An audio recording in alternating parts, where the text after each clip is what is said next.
Yeah, what you can see here are two Beko machines, and they're almost identical. And this gives me an opportunity to test a fault in one machine by swapping a part over from the other machine. And the part I'm looking at is this one here, which is the door lock.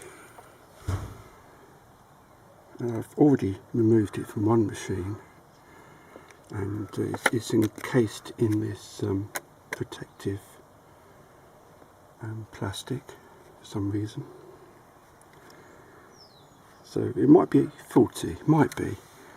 And the way I've done it, this is the machine I've taken it out of, but I'm going to get the other one out of this machine, and the quick way of doing it is to remove the spring which is holding the rubber, and once that's removed you can fold back the rubber and gain access to where the door lock is held.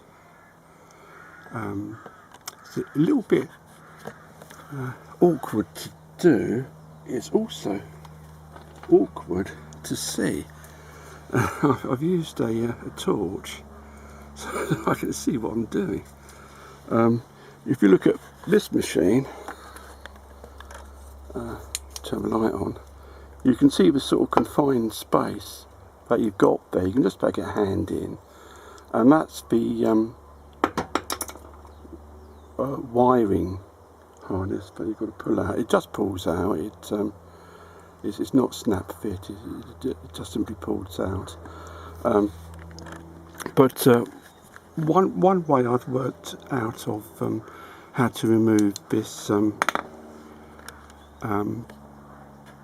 wiring harness is to use one screwdriver at one point, another one at another point, and a third one at the third point. And the first two support the wire, so you can remove the one in the middle and then work your way along. And once you've gone far enough, you can just release it like that, and a little spring there. And once this is gone, it's quite easy to get hold of this and push it away, which is exactly what I did to the other machine. You've got to bend it and fold it over. It has a tendency to come back, but if you get enough of it pushed over, it sort of supports itself and stays as so. So my next job is to get hold of the door lock on that side and swap them over, and then see if that's the faulty part or not. But I wanted to show you how easy it is to do once you know how to do it.